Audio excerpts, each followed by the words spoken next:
नमस्कार, प्रादेशिक समाचार के साथ मैं कामिनी। पहले मुख्य समाचार। लोकसभा चुनाव की वोटों की गिनती कल सवेरे 8 बजे से शुरू होगी। राज्य में शांतिपूर्ण मतगणना के लिए सुरक्षा के कड़े प्रबंध।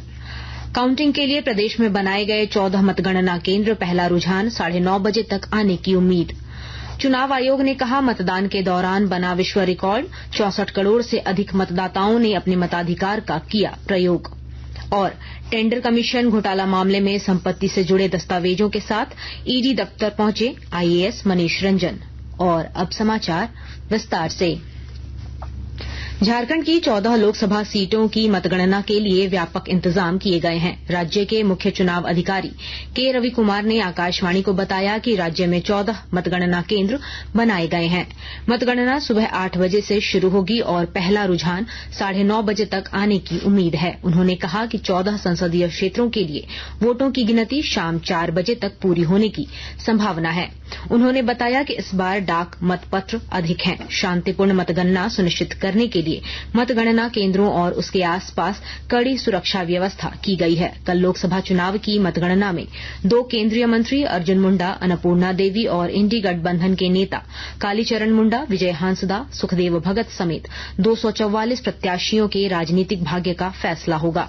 वहीं गांडेय उपचुनाव के भी नतीजे कल सामने आएंगे।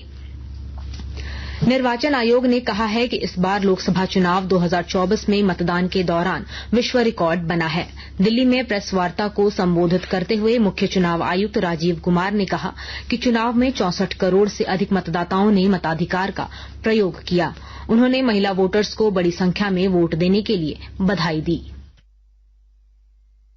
हमने पूरे चुनाव में ये कोशिश की कि वुमेन डिग्निटी पे कोई भी वर्ड किसी के मुंह से पॉलिटिकल पर्सन के ना निकलने पाए। अगर निकल भी गया तो उसको हम इतनी स्ट्रांग नैरेटिव और इतना स्ट्रांग वर्डेड एडवाइजरी दी है। फ्रेंड्स, होम वोटिंग में जिन लोगों ने हमारे साथ वोट दिया, ये हमारे लोकतंत्र के गणनायक हैं। आजादी से पहले का भारत इन्होंने देखा है और पिछले 70 सालों में इन्होंने देश की एक एक चीज में तरक्की में और कार्य में भाग लिया है। इनको भी हम दिल से नमन करते हैं कि इतने दिल से इन्होंने हमारे इलेक्शंस में भाग लिया। हमने सबके घर में पर्ची बांटी कि आपको 12D भरना है, लेकिन मेजॉरिटी ने हमसे ये कहा कि हम बूथ पर आना चाहते हैं। We want to celebrate, we have been going to the booth, we want to go to the booth. और हम समझते हैं कि इससे आने वाले समय में यूथ भी इससे प्रेरणा लेंगे।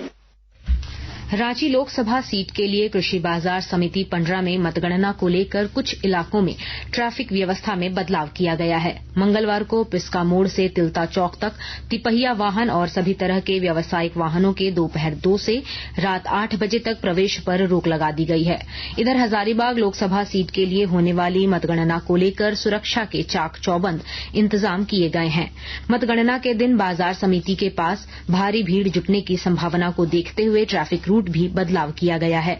भारी वाहनों के परिचालन के कारण लोगों को दिक्कत नहीं हो, इसको लेकर बाईपास का सहारा लिया गया है। रांची से बरही रूट में चलने वाले वाहन कुनार पुल से सीधे बाईपास के सहारे गुजरेंगे, जबकि शहर से बरही या फिर विष्णुगढ़ जाने वाले वाहन बाईपास पहुंचेंगे। पुलिस अधीक्षक अरविंद कुमार सिंह ने कहा कि बाजार समिति स्थित स्ट्रांग रूम के आसपास 2 company CRPF, 2 company DAP, 2 company JAP के अलावा अन्य पुलिस फोर्स की तैनाती होगी। हजारीबाग शहर से लेकर बाजार समिति तक पुलिस बलों की तैनाती रहेगी। धनबाद जिले के कृषि बाजार समिति स्थित मतगणना केंद्र में वोटों की गिनती को लेकर तैयारियां पूरी कर ली गई हैं। विस्तृत ब्यौरा दे रहे हैं हमारे संवाददाता। लोकसभा चुनाव 2024 को लेकर कल वोटों की गिनती की जाएगी। धनबाद लोकसभा के सभी 6 विधानसभा क्षेत्रों में पड़े वोटों की गिनती के लिए दरगाह अड्डा स्थित कृषि बाजार समिति को मतगणना स्थल के रूप में चिन्हित किया गया है। सुबह 8 बजे से वोटों की गिनती शुरू होगी। सबसे पहले पोस्टल बैलेट गिने जाएंगे, उसके बाद ईवीएम में पड़े वोटों की गणना शुरू होगी। इधर निर्वाची पदाधिकारी माधवी मिश्रा के आदेश के आलोक में अनुमंडल पदाधिकारी उदय रजक ने मतगणना क्षेत्र के 100 मीटर की परिधि तक के क्षेत्रों को पेडेस्ट्रियन जोन घोषित किया है, यानी इस दौरान इस क्षेत्र में किसी भी प्रकार के वाहन के प्रवेश की अनुमति नहीं दी जाएगी। प्रत्याशियों के काउंटिंग एजेंट जो एक बार बाहर निकल जाएंगे, उनका दोबारा अंदर आना संभव नहीं होगा। दीपक, आकाशवाणी समाचार, धनबाद। लोकसभा चुनाव 2024 के लिए कल वोटों की गिनती होगी। मतगणना से जुड़ी पल पल की खबरों को लेकर कल आकाशवाणी दिल्ली से विशेष प्रसारण किया जाएगा।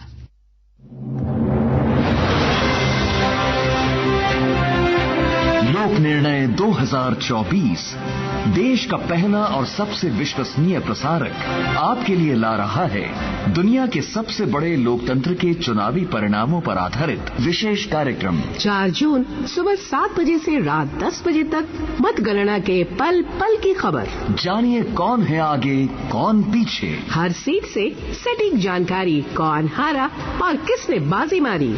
देश की करोड़ों जनता का क्या है निर्णय। आकाशवाणी गोल्ड और अन्य आकाशवाणी चैनलों पर सुनिए लोक निर्णय 2024। आकाशवाणी के ताजा तरीन समाचारों के लिए आप हमारी वेबसाइट newsonair.gov.in पर लॉग ऑन कर सकते हैं। ताजा समाचार X handle @AIR news alerts और Facebook page All India Radio news पर भी उपलब्ध है। आप प्रादेशिक समाचार एकांश के X handle @AIR news _Ranchi और फेसबुक, इंस्टाग्राम पेज तथा YouTube channel AIR news Ranchi पर भी हमारे बुलेटिन सुन सकते हैं। प्रादेशिक समाचार आप आकाशवाणी रांची से सुन रहे हैं। झारखंड के IAS अधिकारी मनीष रंजन से आज प्रवर्तन निदेशालय के रांची स्थित क्षेत्रीय कार्यालय में पूछताछ जारी है। यह पूछताछ टेंडर कमीशन घोटाला मामले को लेकर की जा रही है। इससे पहले मनीष रंजन से ईडी ने 28 मई को 9 घंटे तक पूछताछ की थी। ईडी ने मनीष रंजन से चल अचल संपत्ति के दस्तावेज और बैंक खातों के डिटेल्स के साथ 3 जून को ईडी ऑफिस पहुंचने के लिए कहा था। पलामू जिले के पांकी प्रखंड के सोरठ गांव के सिंचाई कुएं से डूबकर करीब 35 से 40 बंदरों की मौत हो गई। हालांकि इसके स्पष्ट आंकड़े सामने नहीं आए हैं। संभावना जताई जा रही है कि सारे बंदर कुएं में प्यास बुझाने के लिए उतरे होंगे और फिर बाहर नहीं निकल पाए। ऐसे में उनकी डूबने से मौत हो गई। सूचना मिलने के बाद वन विभाग और प्रखंड प्रशासन मामले की जांच में जुट गया है। मामले में मेदिनीनगर के वन प्रमंडल पदाधिकारी कुमार आशीष का कहना है कि वन विभाग द्वारा कुएं से बंदरों के शव को निकाला जा रहा है। पांकी एवं कुंदरी वन क्षेत्र के कर्मियों को इसमें लगाया गया है। राष्ट्रीय राजमार्ग प्राधिकरण ने देश भर में टोल टैक्स में औसतन 5% की बढ़ोतरी की है। NHAI के एक अधिकारी ने बताया कि बढ़ा हुआ शुल्क आज से लागू हो गया है। राष्ट्रीय राजमार्ग नेटवर्क में 900 से अधिक टोल प्लाजा हैं। भारत की लोकप्रिय भुगतान प्रणाली UPI यानी यूनिफाइड पेमेंट इंटरफेस ने मई में 20 खरब 45 अरब रुपए के 14 अरब 4 करोड़ लेनदेन का नया कीर्तिमान स्थापित किया है। National payments corporation of India के आंकड़ों के अनुसार पिछले वर्ष मई की तुलना में यह लेनदेन 49% अधिक है। अप्रैल 2016 में UPI शुरू होने के बाद से मई के वर्तमान आंकड़े मूल्य और मात्रा के हिसाब से सबसे अधिक हैं। वहीं तत्काल भुगतान सेवा IMPS लेनदेन की मात्रा मामूली रूप से 1.45% बढ़कर मई में 558 मिलियन हो गई, जबकि अप्रैल में यह 550 मिलियन थी। पिछले साल के इसी महीने की तुलना में मात्रा में 12% और मूल्य में 15% की वृद्धि देखी गई। छोटा नागपुर एथलेटिक एसोसिएशन की ओर से रांची में पहली बार महिला फुटबॉल लीग का आयोजन कराया जा रहा है। CAA के महासचिव आसिफ नईम ने बताया कि इसकी शुरुआत होटवार के खेलगांव में 20 जून को होगी। इस लीग में ऑल इंडिया फुटबॉल फेडरेशन से रजिस्टर्ड टीम ही भाग ले सकेगी। लीग के लिए रजिस्टर करने की अंतिम तिथि 15 जून है। टूर्नामेंट में बेहतर प्रदर्शन करने वाली खिलाड़ियों को राज्य और अंतर्राष्ट्रीय स्तर पर खेलने का मौका मिलेगा। और अब कुछ संक्षिप्त खबरें। कोडरमा जिले में हुए 2 सड़क हादसों में 15 लोग घायल हो गए, जिनमें 4 की स्थिति गंभीर है।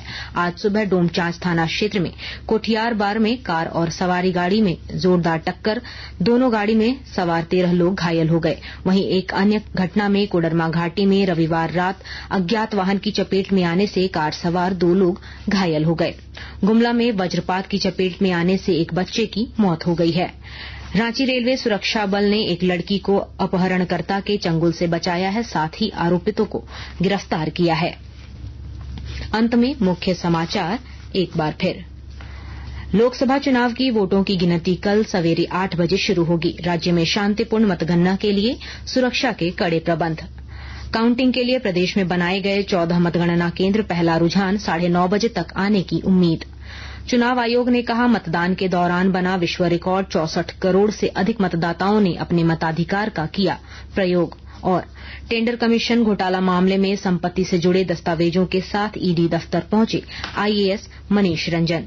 इसके साथ ही आकाशवाणी रांची से प्रादेशिक समाचार का ये बुलेटिन समाप्त हुआ। नमस्कार।